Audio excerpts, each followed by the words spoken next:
Hey everybody, and welcome back to, I guess a bit of fantasy football, but overall, I wanted to kind of have just a chat, a ramble about the season so far. I know that I haven't been doing these videos. It's been quite difficult to actually get scheduled in, and also it's been a weird one as well recently because you kind of have a lot of midweek games and it kind of throws things out. It's almost like you're having to do 2 of these videos a week, and I haven't had the time, or more specifically I would say I haven't had the time when it has been necessary to do them. You don't want to get an update a week late when you're already into the next week sort of thing. So I've kind of skipped it, but I wanted to obviously have a chat about the Premier League season, how we do. We'll have a look at the fantasy league and how it's going and everything like that. I haven't been keeping up to date as much as I should do. I think I got 43 points, but I didn't adjust my team unfortunately. So yeah, it's been a poor one this season, but it's difficult sometimes. I will say I think when we last checked in I was very near the bottom, so I've maybe clawed back some credibility, but at the minute we can see the formidables, Johnny Morris up there at the top by just 9 points on Dan Abelson. So it's a tight one. And then last year's winner, Vegard Thorvaldsson, if I pronounced that correctly, still well in with a shout there, really. So very tight at the top of the league. There will be a prize for the winner, so don't worry about that. I haven't forgotten. But yeah, it's not been, I'll be honest, it hasn't been at the top, unfortunately, of my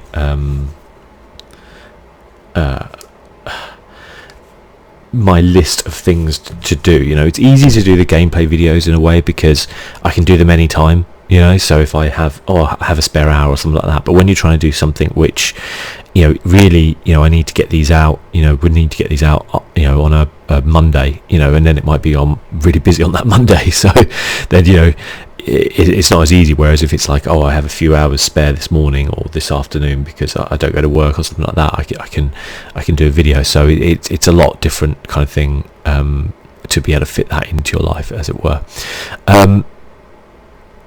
So yeah, let's talk about the league we're up to. So we're up to 27 games in the Premier League season so far. There is 38 games in a season, so we're just 11 games away from the end of the season. So we're kind of, I guess we're getting close to that 3/4 kind of line, and it's very easy to turn around and go, well, Liverpool have won the league, and just move on from there. But I think really, as much people seem to have this real kind of hatred for Liverpool, and they're like, I don't want Liverpool to win the league, blah blah blah, all this kind of thing. I mean, it's been a long time since Liverpool won the league, and my point of view is always, I want to see the best team win the league. Liverpool are the best team. There's literally no argument in that from anyone. Yeah, they are a phenomenon in the league this season. Yeah, the only question is by how many points they're going to win the league and whether or not they can keep the unbeaten run to the end of the season. My view on that is that they will comfortably come in. They're 22, I think, at the minute. Yeah, 22. They'll comfortably come in, I think, around there by the end of the season. I think they might lose a game. If we have a look, actually, we can have a look at what their fixtures are for the rest of the season. I just had this feeling, because they're competing on all fronts. They've had this really long, hard season, that somewhere along the line, as things get scrappy in the Premier League, they've got some scrappy games coming up. They've got Watford this weekend coming up. That's not as easy a game as they would probably like. They've got Bournemouth, which might be fairly easy, to be fair. They've got Everton, which is it's a derby. Anything can happen. I know Liverpool very comfortably win that. And by the way, if results go their way, they could win the league at that game, which would be scary.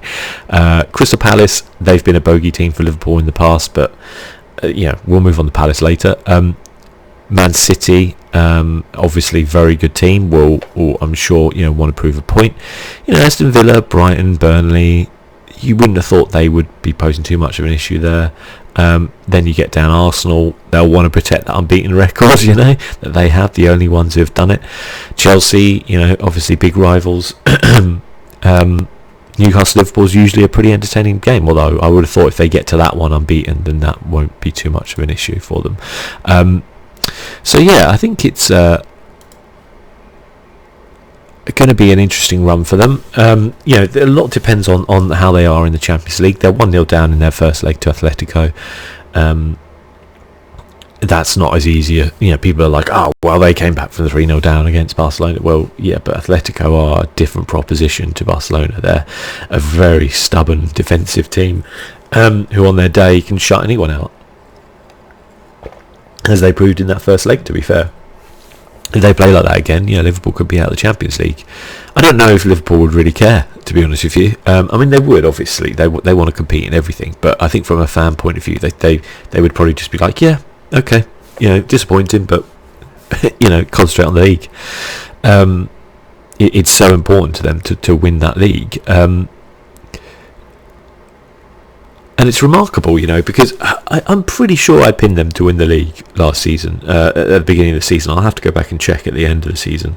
But you just saw their form at the end of last season. You were like, this is building into something special. And they didn't really sign anyone. They signed Minamino in the transfer window in January. But other than that, they didn't really sign anyone. They've just got this core team. It reminds me a little bit of Real Madrid in a way. If you remember that Real Madrid kind of side of who won those 3 Champions Leagues in a row, when they had Ronaldo up front, and they just had this selection of players who were just winners. They had this drive to win that was unheard of, and they didn't necessarily play the best football. You wouldn't probably argue Liverpool play when they're on form. Liverpool are brilliant, but some of their results have been I think they've won 13 games by 1 goal or by 1 goal. So they've, I don't want to say scraped, but you look at the 3-2 win against West Ham. There's been a lot of late winners and things like that, but that's not luck. Like, people are like, oh, Liverpool are just really lucky. It's not luck, because they have to drive to push that. They are the ones pushing to do that. There's the ones who are not settling for a draw, when a lot of other teams might well do. The mentality of those players is phenomenal, and it's another level. It's like having a team of Cristiano Ronaldo's there. It's just this focus, it seems, is incredible. And modern day football, everyone constantly talks about tactics, because I guess that's what makes you look smart about football. About tactics, so you must know about football. But I feel like over the last few years, tactics has become so important. Has become, what should I say? It become too much of a focus for people. There is a lot of other things that go into it. I'm a manager myself, and while I don't proclaim to be anywhere near the level of someone like a Klopp or Guardiola, the thing I know is that obviously having your plans in place and things like that is good for your team. That keeps you going, having plans and processes. But that actual man management is so vitally important with people and makes the difference. There's a reason why those players will run through a brick wall for Jurgen Klopp. It's his man management. It's not because they're like, oh, his tactics work. It's because of that. And I think that sometimes managers get criticised for, oh, tactically they're naive, blah blah blah. But when you look at Sir Alex Ferguson, for example, probably the greatest manager ever lived, no one turns around and goes, it was such a great tactician, wasn't he? He was very good tactically, without a doubt, but his teams were more about the man management. His teams was more about him getting the best out of his players, and that is what Jurgen Klopp is doing at Liverpool. And it's very easy to just write them off and ignore it, but this is a phenomenal season so far for Liverpool. Absolutely phenomenal. It's once in a lifetime stuff almost. People are talking about them going on and dominating. They do have a fairly young side. It's tough because you don't, going season after season after season and still installing that mentality in your players is tough. Alex Ferguson did it because he used to he used to always buy, every summer you get players in, he'd refresh the squad. Sometimes he would completely change their tactics in the season after, and he knew that you had to do that. And hopefully Liverpool can continue to do that, and we'll have to see how the other teams react, because the Premier League is such a weird one this season. It is a collection of one team playing they're just playing the best football of their life, probably. They should get over 100 points in reality. They've only got to win 7 games out of their last 11, which is more than possible. If they win one more, they beat Man City's consecutive record of 18 wins. So many records are getting blown away by them, but for me, when I look at that Invincibles of Arsenal, it was a brilliant team, and they went out and they had a collection of brilliant players. They played this great football. They drew a lot of games, and I think that's the difference between that team and this Liverpool team. Is this Liverpool team doesn't accept draws. They've had one. It was against Man United. A draw is unacceptable. They go to win a game, and when you look at some of the individual parts, you go, they've only conceded 17 goals this season, but I wouldn't have turned around and said to you, Liverpool's defence is rock solid this season. It's a funny one, but they have by far and away the best record. They score a lot of goals. Haven't quite scored as many as Man City. As I said, they have won quite a few games, either a 2-1 or a 1-0, something like that. But phenomenal goal difference. You're looking at those stats and you're like, this is crazy. And they haven't played at 100% like the entire season. They haven't just gone out and when Man City had that brilliant 100-point season, they went out and they decimated a lot of teams. Like, they absolutely destroyed them. I don't feel like Liverpool's done it as much this season, but they've just done it in a way of they've just outfought and they just outplayed and they've just absolutely battled their way through, and it's been relentless, really, and it's been fascinating to watch. The rest of the Premier League's just having a nightmare, though, isn't it? It's just such a weird one this season. No one seems to want to get near Liverpool or have any sort of run of form. Man City are in a weird one. We can't not talk about Man City and not talk about the European ban. My opinion on it is, firstly, Man City fans who are claiming conspiracies, etc., etc. Or the worst one is, I see a lot of people who are like, oh well, why shouldn't we get to spend our money? Oh, it's outrageous. Okay, first thing, your ban isn't because of the money you spent. Your ban is because you lied to UEFA about the money you spent. Like, that's what it is. You're dishonest, and like, that has no part. And frankly, I'd be ashamed of my board, of the football club that I support, if they were getting pulled up in these charges for dishonesty. Like, I'd probably be there. Well, I wouldn't be. I don't live that near Selhurst Park anymore. But you'd be there. I'd be wanting to see protests outside of people fans making their voices known that football is a sport of integrity, and dodgy dealings are just don't. It's not worth it. I see people as well coming out and saying, oh, if you look at it, Man City, they've only ever, the most they've spent is like 60 million or something like that. But they've bought a lot of players for like 50 million. A lot of players. They have hyperinflated the transfer market, with their mentality of just going out there and buying players. And they've done it in a way which they weren't allowed to do it, and then lied about it to UEFA. So they're getting what they deserve. I just have this feeling they're only going to get a 1-year ban, to be completely honest with you. I think they're going to take it to sport of arbitration, and they'll turn around and just give a 1-year ban. Same way Chelsea had their transfer ban, pulled back a window. I think, like, Man City will have that slightly rescinded. It's a weird one, and I think if it's 1 year, I don't think you'll see the players leave. I think if it's 2 years, you might well do that. The Raheem Sterling one's an interesting one, because he has been flirting with Real Madrid a lot, and I could definitely see them picking him up. Whether they should, Kevin De Bruyne has got to be a big target, maybe for a Barcelona or one of those big teams looking to rebuild. a few of their other players I wouldn't necessarily see. It'll be very interesting at what they do, because I mean, the problem is, of course, if they're not in the Champions League, that reduces their revenue, and they've got to be careful with how much they're spending compared to their revenue. So it's going to be really fascinating to watch. I mean, they do have a very good youth academy, Man City. One of the things they have built. On one side, you can turn around and say their owners are, perhaps, not necessarily a role model for what goes on behind the scenes, and possibly,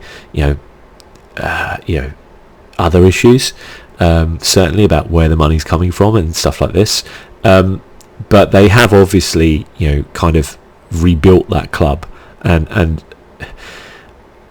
while sure, if they walked away and took their money out, I don't think Man City would be able to survive on currently as they are, but they're a lot better off than they were when they started, like, without a doubt. So there's some plus sides to them and some downsides to them. We've been treated over the years to some great football, under Guardiola at Man City, some wonderful plays, and it's been a pleasure to watch. It's difficult to separate the football side from the business side sometimes, but you can do that. You can turn around and say, well, actually, as a club, there's something wrong there, but as a team, they're playing some great football. It happens at a lot of clubs. Will Pep stay? I think he will. As I said, I just have this feeling it's only going to be 1 year, and he'll just get brought back, and I think he'll definitely stay in that case, because it's just nothing then, is it really? It does make things interesting, because now probably 5th place will be a Champions League spot. Leicester have been had a really good season as well in 3rd. The one thing I will say is, like, at the beginning of the season, Leicester were obviously on a really good run, and everyone was like, Brendan Rodgers, why didn't anybody else sign him up and all this kind of stuff. Well, I never quite. I always was just like, he's just flavour of the month. This is not going to last, and it hasn't. Their form has dropped off. They're still in 3rd. They're still 6 points clear of 4th, or 9 points clear of 5th, and I think they will probably finish 3rd at the end of the season. But they haven't had a good run of form recently, as you can see. They've only had 1 win in 5. I wouldn't say the wheels have fallen off, but they're a little bit wobbly than they were. But that's kind of understandable in a way. They have an overachieving squad, I would say. They have some very good players in there, but they are reliant on a few things, and Rodgers, what he does next season will be the interesting one, because I would imagine Leicester City get into the Champions League for next season. He'll have a bit more money to spend. Their recruitment on the whole has been fantastic, I'd say. Out of all the Premier League sides, they've had the best recruitment. You rarely see a player not do well who's been picked up by Leicester. I'm thinking of Tielemans, I'm thinking of Pereira, the right back, who has looked phenomenal this season. Just a lot of players who they've brought over the years. Obviously the major ones, the Kante, Mahrez's. I think even Iheanacho, who I think a lot of people felt as a flop, is actually decent backup for Vardy, and I don't think they paid that much for him. So whether he can come through once Vardy, inevitably declines, I don't know. But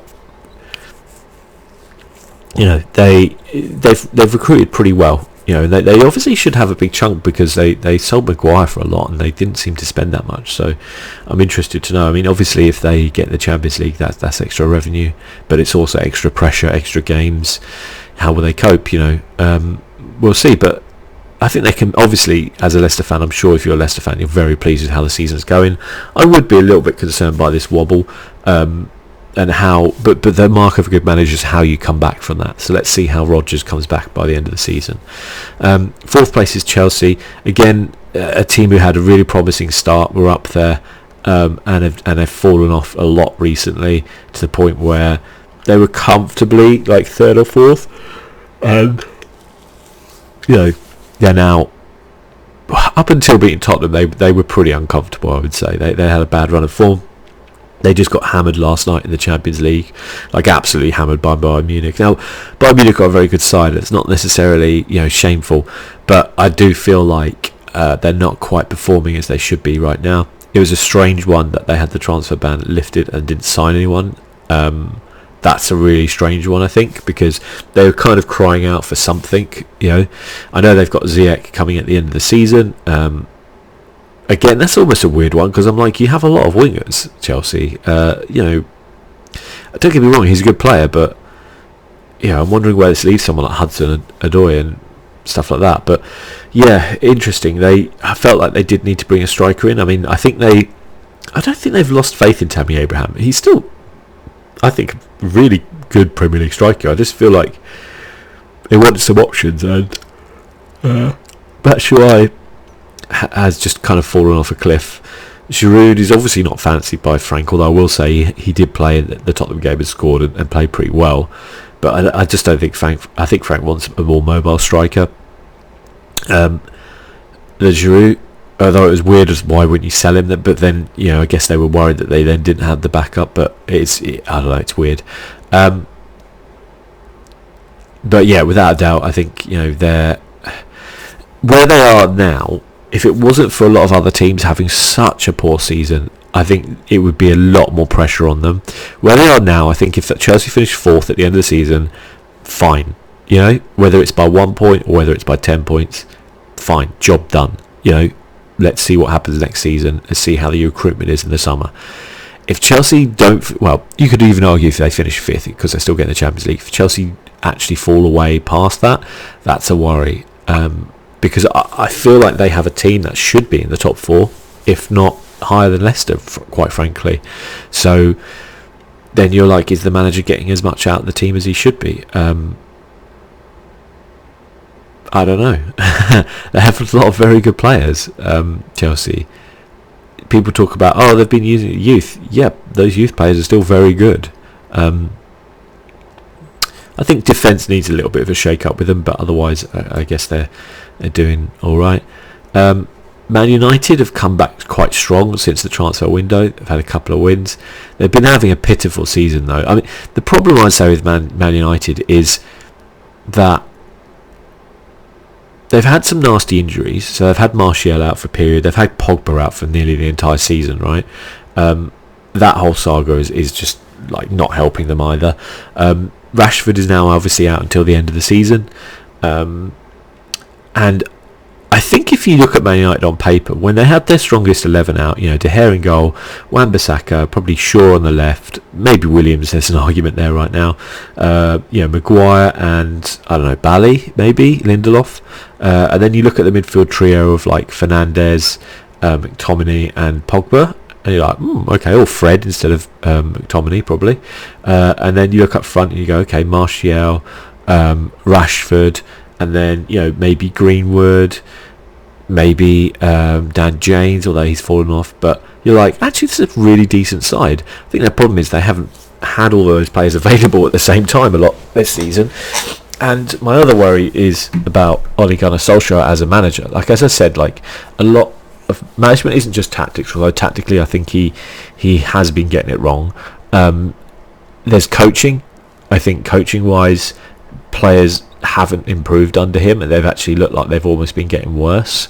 Man management, I mean, I don't think you can necessarily criticise his man management in a way, because I don't feel like there is unrest there. There's been a few issues where some players have come out and said some strong words. I wouldn't necessarily say they were directed at Ollie. It's a tough one with him. You don't know what goes on behind the scenes. He clearly is being diplomatic with the board, and there's nothing wrong with that. Like, I mean, people think, managers should come in there and they should just slag off the board. Well, why don't you go into your job and start slagging off your bosses? You will see how long you last. Whatever you think of the Man United board, and I think they're pretty terrible, to be honest, he's got to work with them if he wants to be the Man United manager. And a lot of people are saying, like, he should just resign in protest, blah, blah, blah. And it's like, this is his dream job. You think he's ever going to resign from this job? Like, he's not. The fans seem to want Pochettino to come in at the end of the season, or at least some of them do. I don't know. It's a difficult one. They've had a little bit of an upturn. Bruno Fernandes has come in. I think he's brought in a lot of what they've done. I don't know if we'll see Pogba in a Man United shirt.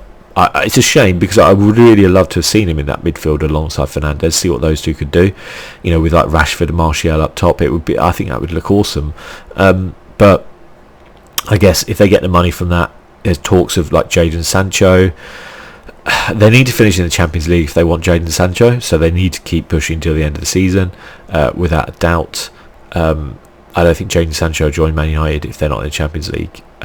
Chelsea and him seem to be up there. Liverpool as well seem to want him, and he would fit in very well at Liverpool. And I think if Liverpool came knocking for Jadon Sancho, he'd join them, I think, over the others. But we'll see. Man United will probably pay him the most because they're desperate, really. So we'll see what happens with that. But they have to finish in the Champions League. Their form has been so erratic that they've really had some stinking results and not just results where it's like, they just had an off day or whatever. It's where they've consistently paid badly for a while. Who was it? I don't know why it's going so slow, but they had so they lost to Burnley 2-0, lost to Liverpool 2-0, and it's just they were really pitiful performances, to be completely honest. I think they've struggled for goals a bit this season. As I said, that came, I think, before they had Fernandes. They had a lack of creativity in that midfield. It was terrible. Pereira shouldn't be anywhere near that first team. He's not good enough for any Premier League side, in my opinion. He shouldn't be anywhere near him. And when they're playing with him, they had McTominay out injured. Obviously, Fred has played brilliantly this season for him. I think he's done really well. Maguire seems to be getting better. I think he had a shaky start. He's getting better. Wan-Bissaka's has been solid. Wan-Bissaka. Brandon Williams seems to be coming through at left back. They've got to buy a few players in the summer if they want to consistently compete near the top. I don't know if Ollie would be good enough to compete with the league title against the likes of Liverpool and Man City.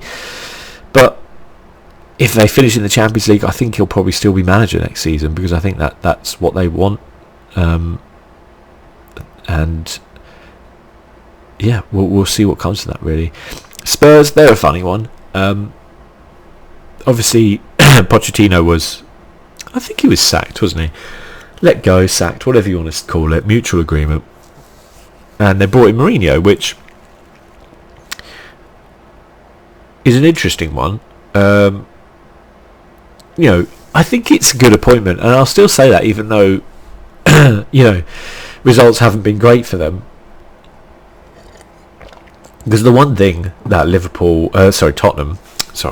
Tottenham have lacked over the last few years, where they've had some of the best sides in their history, is winning trophies.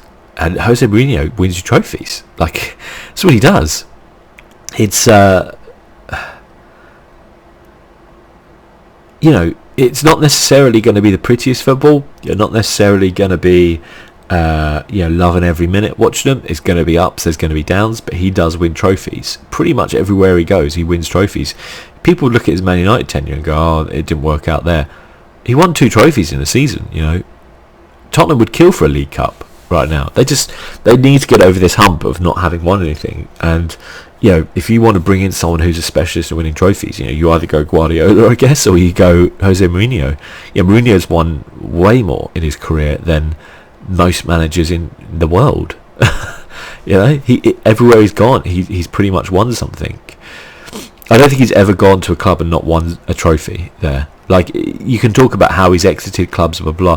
I think Spurs fan would take a cup or something like that next season, and then an implosion in the third season, because it's once they get over that hump of not having won a final or just not winning trophies, that's when I think that is that next level mentality. And then if they want to bring someone else in to bring back the good football, I think they can. But I think it's a good appointment, quite frankly. They're obviously super unlucky at the minute. Kane and Son out would be a massive blow for any side out there. If Man City lost, maybe not Man City, if Liverpool lost Mane and Salah, they have some good backup players, but they would not be the same team. If Man United lost Rashford and Martial, they'd be in serious trouble. Maybe they'd have to play Igalo. That would be hilarious. And Tottenham have a weaker squad. They've always had a weaker squad up front. Yeah, it's always been this criticism of Spurs that they've never had that backup for Harry Kane.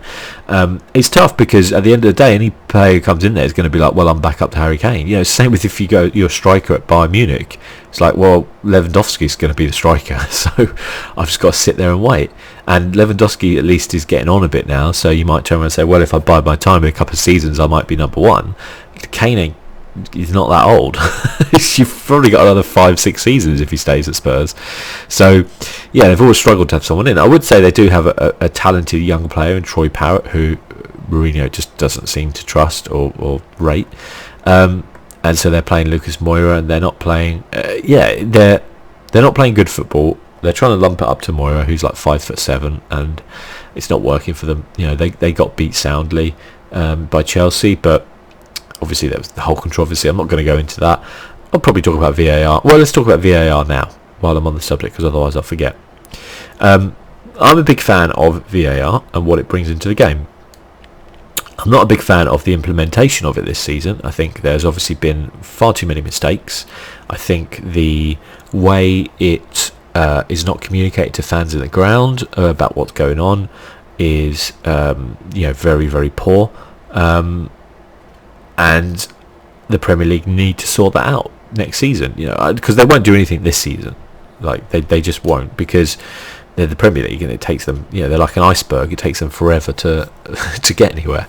But in the whole, I'm a big fan of VAR, because I don't know, people have such these like memories like a goldfish, these short-term memories where it's like, guys, you were moaning for decades about referees. Oh, the referees, this, that. People going, oh, they need help. We need to give them help. We have the technology, blah, blah, blah. And then they bring in the VAR and people are like, oh, get rid of VAR. Oh, it's awful. Well, you're just going to go back to referees making mistakes. Like, you turn around and say, they got it wrong with the Lo Celso stamp on Azpilicueta for Chelsea. Yes, they did. But the ref didn't see it either. So it wouldn't have been given as a stamp. So this is what I think is a bit weird. Yes, the ref should have gone over to the monitor and checked it himself. It's weird that they're not doing that. It's weird that they're kind of being told not to do that. That's why I think they need to have a massive rethink and restructure about the way they're implementing VAR. But as a whole, VAR will be better for the game. Like, we're all fed up with seeing people diving around. We're all fed up with, referees making wrong decisions, and that's not a pop at referees, because making that decision is very difficult. You're seeing it in real time, very fast, clash of limbs, blah blah blah. You've got to make a decision, and they get it wrong, and then they get pelted at the end of the season. They're only human, and when you're a fan, you watch a game. If you're a fan of the side who's been fouled, immediately you're calling for a foul. If you're a fan of the other team, you immediately say no, it's no foul. You see kind of what you want to see, and it's very hard to be to just see the truth there. But VAR gives them that ability. It's weird how they're implementing it. I don't like the whole I don't think it's as bad as people say with the whole, oh, we're scared to celebrate goals, blah blah blah, because that still happened before. Like, it still happened where people would celebrate a goal and it would be offside, or they'd celebrate a goal and the ref would call it back for a foul, or something like that. So that still happened. Sure, it didn't take quite as long sometimes to actually come to that decision, which is something they need to work on, but it still did happen. And I think it's a nonsense of like, oh, we don't want to celebrate because we don't, like, it's a nonsense. It just adds to the panto in a way, the other team then starts celebrating. For all the times when people are like, oh, it was horrible because VAR chalked back the goal. Think of all the times it's done that, like where you've been in a pit of despair because your team's conceded, that VAR's turned around and said no goal, and suddenly you're like, it feels like you scored a goal, because you almost have in a way, to bring the score back to what it was. So yeah, I don't necessarily feel. I mean, I remember that the Man City, goal against Tottenham, or non-goal against Tottenham in the Champions League. That for me was a phenomenal piece of drama. Man City scoring, going crazy, and then it getting called back, and then Spurs going crazy because they're going to win. They're going to win the game. Like, that drama, I think, actually amplifies the game. they need to obviously talk to the fans in the stadium about what's going on, and we don't want to see it happen too often, and the ref does need to go over to the monitor. But as a whole, like, I think people are just overreacting to VAR, like, oh, it ruins the game. It hasn't ruined the game. We've seen some phenomenal football this season. We've seen some great goals. What it's trying to do is iron out mistakes. So you have a choice, basically. You can turn around and go, we'll go back to the way it was, and I'll moan about the referee every Saturday about how biased he is. And or we keep it this way. We go, okay, maybe we're going to have some shit decisions for the next couple of seasons until they get it right. But once they eventually get it right, then we'll actually have a decent way. It's so short-sighted, and it annoys me so much because, people who are like, oh, I'm fed up with ready salted crisps. Give me some salt and vinegar. I don't like salt and vinegar.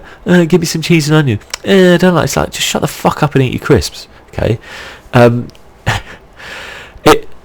It does annoy me because people are just so short-sighted about this whole thing. This is here to stay. There's no way the Premier League is not going to have VAR when every other league in the world is having it. When it's going to be in European competition, it's going to be in over. Yes, they need to sort it out. Yes, people are quite right to be angry about the way it's been implemented. It has been almost shambolic, but it doesn't mean VAR is a bad thing. It's there to help. Referee. You can't moan about something for 10 years, someone bring in a solution to a problem, and then because it's having teething problems in the first season, turn around and go, get rid of it. Like, it's all the ex-pros who are like terrified of change. They hate everything modern about football anyway, so they're all like, oh, it's all headphones, oh, all the players, they're just, oh, look at them with all their social media and stuff like that. It's like, guys, it's not just footballers on social media. It's everyone on social media. Everyone wears big headphones. Like, you can't. That's not footballers. That's society. You just hate society. So yeah, there we go. There's the VAR chat done with. Anyway, Spurs. What do they need to do? They just got to kind of see it out. They've got to get in that Champions League. They're not far off. They're 1 point behind at the end of the day. I don't know who's got the better fixtures, to be completely honest with you. If I was going to say, I'd guess Man United would probably get that 5th place. I think they have been terrible, but I think the signing of Fernandes has been great for them. Yes, they've got injury problems, but I feel like they're the best equipped to go there, as long as they don't get any more injuries. I mean, that's obviously no-brainer, but I think they're the best equipped to kind of go along and do that. I have a feeling they're going to go out the Europa League to Club Brugge as well. I have a feeling, but we'll see. I think Spurs will definitely be out of the Champions League. I don't think they'll get anywhere near Leipzig, to be honest with you. They're already 1-0 down, so I think it's over for them, frankly. I don't think never underestimate Mourinho at the end of the day, right? But, I have a feeling if Mourinho was in charge of Spurs for that Champions League final last season, they might have beaten Liverpool. Just saying.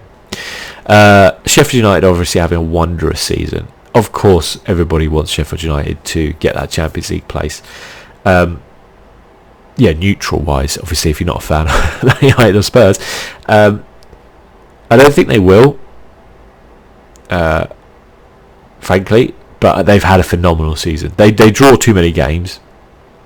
They really don't lose many, though, which is where I think they're doing well. I think they'll just be... Like, listen, if they finish mid-table, that's phenomenal for them. They on paper, they have the worst squad in the league, don't they? Really, maybe Norwich, but I think maybe they're better than Norwich. Yeah, on paper, I'm talking about. At the beginning of the season, like everyone probably had Sheffield United to go down. So for them to be up there is phenomenal. We often see teams like this have a dip and tail off towards the end of the season, like maybe the adrenaline of it. Once they're safe, they're like, okay, well, they have something to push for. That they're 1 point off the Champions League place at the minute. They have something to push for, but they're now going to be battling against. This is the business end of the season, as they say. They're coming up against Norwich. If they played Norwich, 2 months ago, I'd say absolutely Sheffield United win. But now we have a Norwich who are fighting for their lives, and this could be a different Norwich coming out. It probably won't be. They'll probably beat Norwich, but it could be. They're going to come up against teams who are terrified and have more to fight for than say they did 2 months ago, because it was like, oh, there's plenty of time left till the end of the season. Well, now we're getting towards the end of the season. We need to We need to get cracking. Wolves, I think, are still in for a shout for the Champions League. I think Arsenal are actually in a shout for Champions League. If the other teams drop off a bit, they're only 4 points behind. I think they're too inconsistent at the minute, but I think they're definitely better under Arteta, without a doubt. I think them, if they don't get into Champions League, I think they'll lose some players. I think Aubameyang will go to like a Real Madrid, something like that. They might even lose like a Lacazette, something like that. Might not be the worst thing, but give a chance. They'll get good money for them. It'll give Arteta a chance to get in some players, who choose his own players and come in there. I'm not saying, Aubameyang's phenomenal, don't get me wrong, as a goal scorer. I'm sure they would rather keep him, but at the end of the day, they're going to get good money for him if they sell him, so that's fine. They've had some kind of good youngsters come out. They obviously need to sort out the defence. They have been better. You can see their form. They're unbeaten there in 5. I think they're unbeaten in a lot more than that, actually, to be fair. They had a good win over... Who did they beat? I don't know why this is so slow. Everton, Everton. They beat Newcastle comfortably. A few too many kind of draws, but they were games that they were losing. So you could turn around and say that's improvement. Under Emery, they would have lost those games. They're 9th in the league. They don't want to be 9th, but it's a weird season. West Ham next. You would imagine them beating West Ham. West Ham are pretty pitiful at the minute. We'll talk about them though later. But yeah, Arsenal, like, there's shoots obviously coming up. There's things you can see they're doing a lot better, and I think next season they'll be a lot better. Whether if they do manage to keep this form up and everyone else kind of tails off a little bit and they get in the Champions League, that's a different proposition next season. But otherwise, I think their aim next season will just to be try and finish in those Champions League places. But maybe have a bit of a rebuild of the squad, because I think they'll lose some players for another season not in the Champions League. They could win the Europa League, of course. I still think there's some very good teams in the Europa League. So I don't know if that's necessarily quite as easy a thing as sometimes as people think. Burnley, they're just having a Burnley season, aren't they? To be fair, they're just Burnley. They had a really shit start to the season, but they're now winning games again. And that's Burnley. It's just Burnley stuff, isn't it? I'd like to see Sean Dyche get a chance at a bigger club. I don't think it'll ever happen. He's just not fashionable enough, is he? Everton. Obviously, Everton were on the rise again, and I'm pretty sure they're not anywhere near the relegation battle now. Still, they needed to win that game against Arsenal, I think, if they wanted to really have a legit chance at getting into the Champions League. There's still an outside chance for them, but when you think about that, they're in 11th, and you're like, there's an outside chance they could finish in the Champions League. They're only 7 points off it. And you're like, that's crazy. For such a shit season that they've had. But yeah, that Arsenal defeat will hurt. I think there'd be... I don't know about the appointment of Carlo Ancelotti. I think it's a decent one in terms of offers a bit of stability. I don't know about long term what he's going to be able to bring to that club. Be interesting at the signings they make at the end of the season. How much money do they really have? They seem to spend every summer. They just buy shit players. Or players who just don't perform for them. So I don't know, we'll see where that's going.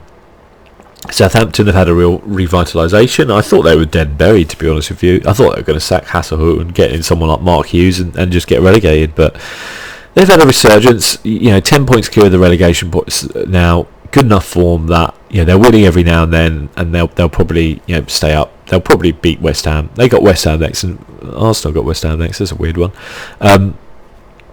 So I think that'll be fine. Palace, I was worried about them for a little bit. The weirdest thing about Crystal Palace right now is this is our highest points total after 27 games ever in any Premier League season we've had, which is phenomenal, because we've had a shit season in a way. We had a good start to the season, like we were doing all right when a lot of other teams were struggling, and then we've really tailed off. We signed St. Tossen in the January transfer window, which I think is a decent signing. We were after him before he went to Everton, so I'm not disheartened by that. A lot of fans are very unhappy with Roy. I personally am not, and I mean, look at that. It's our highest points total at this stage of the season. You know, I get his football is not exactly awe-inspiring. I get that, you know, but he will, like, ultimately, what are Crystal Palace's ambitions? You know, like, personally, I would love us to one season just get into the Europa League. That would be incredible. But otherwise, it's pretty much until we build on our infrastructure, and you know, the stand hopefully is going to be coming along. Until we can build that, get match day revenue up, we're never going to be able to pay the wages. We have a 26,000 seat stadium. We can't pay the wages that, you know, other clubs who are aspiring to get up there can, you know, like the Evertons or Wolves probably. You know, we don't have that sort of money, so we can't really attract the biggest players, so we have to kind of try and do what we have. We have a very aging squad, which worries me, but we have a good youth set up. We're going to lose Zaha at the end of the season, and I wish him well. Do not begrudge him that at all in any way. I think any fan who does would be a fucking idiot, because he's given us so many great moments that it's insane. Hopefully, yeah, we wanted 80 million from last season. I think maybe someone comes in with like 65, 70. We'd probably take that and just let the guy go. And hopefully use that to rebuild the squad. You know, the worry was that we obviously sold Wan-Bissaka for like 50 million, and that was not reinvested in the squad. So, yeah, it's a worry about like a lack of investment there, and that pisses people off. But at the minute, I think Roy Hodgson is exactly what we need, which is a steady pair of hands. You know, to just keep us ticking over in the Premier League. You know, we're 9 points clear of relegation. I think we'll be fine. I don't think we're going to finish any higher than 11th probably this season, and that's fine. That's probably where we should be. Yeah, we'll go from there. Scoring goals is the problem. You can see 24 goals is the joint lowest in the Premier League, you know, with Newcastle, Watford, Norwich, all other sides which have really struggled this season for goals. So we know the problem. You know, we just the cost of a top quality striker is a lot, but yeah, we'll see. Brighton next, so that should be interesting. God, I hope we beat them. Newcastle are having a great season. I think everyone just expects them to get relegated. They've had a real down. You know, the last couple of games they've been poor. Like Palace beat them last game. I think they'll probably lose to Burnley, but I think they'll scrape it. I just think there's three worse sides than them in the league at the minute, but we'll see. Brighton are in danger. I don't want to see Brighton go down. I want to see what Graham Potter's going to do there. You know, as a Palace fan, like, you know, Brighton are obviously like the rivals, but I don't feel that personally. I lived just outside of Brighton for many years, and I really like the place. And I know that they struggled for many years with very poor ownership and with their ground and all this kind of stuff. And now they're, you know, really on the up, and I'm pleased about that. It's a great place, Brighton, if you've ever been there. So I hope they actually do well. I hope they don't finish above Palace. I hope Palace beat them next week, but I hope they don't get relegated. It's nice as well to have derbies, isn't it? You know, you want to have derbies in the league. I know a lot of people don't think it's a derby, like the A27 derby, but you know, whatever. But I think they're playing some good football, so we'll see what comes, you know, from that. I wonder if Mopé would. I wonder if one of the bigger clubs might try and tempt him. You know, I could see him at maybe like a Spurs or an Everton, maybe even an Arsenal. He's a good player. Bournemouth, I worry for them. I think Bournemouth downwards is now where you're looking at the relegation. Like, these teams are so erratic on their form. Like, I know Bournemouth had a couple of wins and managed to claw their way out, but then they had a couple of losses. They're so up and down at the minute. Like, on paper, like, out of that bottom five, West Ham are clearly the strongest team, but they're pitiful at the minute. They really are. They've got Southampton next, and I can see Southampton beating them. You know, they've got some very important games coming up, but yeah, it's tough. Aston Villa as well. It's just not really working out for them, and they spent a lot of money. If you had to hold a gun to my head, I would say that Norwich are down. I don't think that's a a no-brainer. We'll see, but I think they're down, and I think they're almost resigned to that fate in a way. And then you've got Watford, who you shouldn't underestimate them because Nigel Pearson, but they can see their run of form has not been good in the last 5 games. They had a good bounce with him, but I wonder. I was going to say, like, if Watford managed to just about escape relegation, have a cheeky bet on them to win the league next season, because you can imagine Claudio Ranieri coming in, revitalising them going on to win the league, because that's essentially what happened with Leicester. But yeah, I think there's a different kettle of fish there to what Leicester was. I think Watford are going to go down, funnily enough. I think a lot of people thought when Pearson came in and had that bounce, they were like, oh, Watford are going to get out, they're too good. I don't think they are. I think they are going to go down. And I actually think West Ham might go down, you know. I don't think David Moyes is a bad manager. I just think there's something rotten at that club. Like, it really is. Just feels, you know, like on the outside it's like an apple. On the outside it's all shiny, but then you bite into it and it's just like putrid and like brown and rotten, you know. And that's what it kind of feels like at West Ham. Like, you look at it, you go, okay, you know, you got a big stadium, you know, you got a lot of history, you know, you're buying players, you know, big players. You got Felipe Anderson, he's a top Brazilian player, but then you like look at and you're like, there's something wrong here, something really wrong. I don't know what it is. I don't know whether it is the owners or whether it's something else, whether it's the stadium, or whether it's just a combination of everything, which is probably more likely. But there's something not right there. I could see them going down. So, but I always say, like, the bottom three because the bottom three are there for a reason, because they're the worst sides in the Premier League right now. So but you often look and say, well, are any of them on an upward trajectory? You know, like, had a new manager or coming? No, and they're not on any upward form. Which you can see, you know, West Ham lost 4 of their last 5. Watford lost 3 of their last 5. They haven't had a win at least in their last 5. So you're like, you know, not good. You know, Watford have got Liverpool next. You wouldn't imagine Liverpool are going to drop points there. That keeps them down there. It's really tough. Like, I mean, and you know, don't get me wrong. I'm saying that, you know, you could see Bournemouth get dragged down, and you could see Brighton get dragged down. You know, Palace, I think, are fine. Like, at the end of the day, I think 39 will be fine to stay up this season. Can't see those. They've got 11 games left. If they average a point a game, they're going to be on 35. And these teams are struggling. You know, they're not averaging a point a game at the minute. You see they've played 27 games out of 24. So if they say you've got 11 games left, if you average a point a game, which is a slight upturn in your form, then you're on 35. So in which case, is Crystal Palace going to get more than 35 points this season? Yes, they are. They're not going to lose every game, so I think they're fine.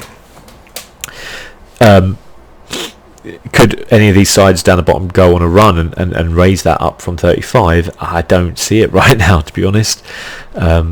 Yeah, the thing about the Premier League, I'd say, is this season, like, a lot of people maybe write it off because they're like, oh, Liverpool won the league, oh, boring season, whatever, but there's still a lot up for grabs in different places. Like the Man City expulsion from the Champions League has really opened it up. You know, now 5th place is there.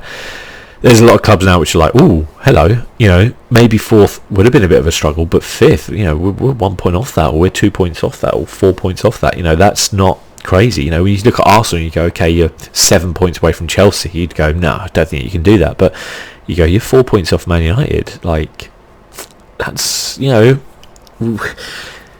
if Liverpool were only 4 points ahead of Man City, we wouldn't be saying the title race is over, would we? So, yeah, I think, you know, from potentially even Burnley or Everton upwards, that race for 5th place, if any of those go on a run of form, there's so much inconsistency between these teams that, you know, it'd be interesting. And then you turn around and go, I think the only teams which I could say otherwise are probably fighting for not much this season are Southampton and Palace, unless they go on a crazy run of form, which I don't think either of them will. But unless they do that, then I think they won't. But Newcastle downwards, you could say, might struggle. You know, we'll see. I think Newcastle are going to do enough, and I think Brighton will. But yeah, I'd say the only 2 teams who are probably the only teams which are really fighting for not much at the minute are Palace, Southampton, and Man City. I think Leicester's still got to be slightly careful, but otherwise it is quite open in the Premier League this season. So yeah, I guess that's kind of my thoughts, I guess, on the Premier League and where we're going. You've got the Euros in the summer coming up. I'm really excited for that, actually. Hopefully a lot of those English players that are injured right now, like Rashford and Kane, will be back. I'll definitely do some videos on that over the summer, and I'll definitely be watching those games. And I don't think England will win or anything like that, but I'm hoping we do well. Like, we'll see. We'll see. You never know until you get to that point. You never really know until you see the teams play. We obviously had a great World Cup, and those memories will stick, but we'll see what comes from there. But yeah, till next time, guys, thank you for watching. It's been my pleasure. I'll see you soon. Bye bye.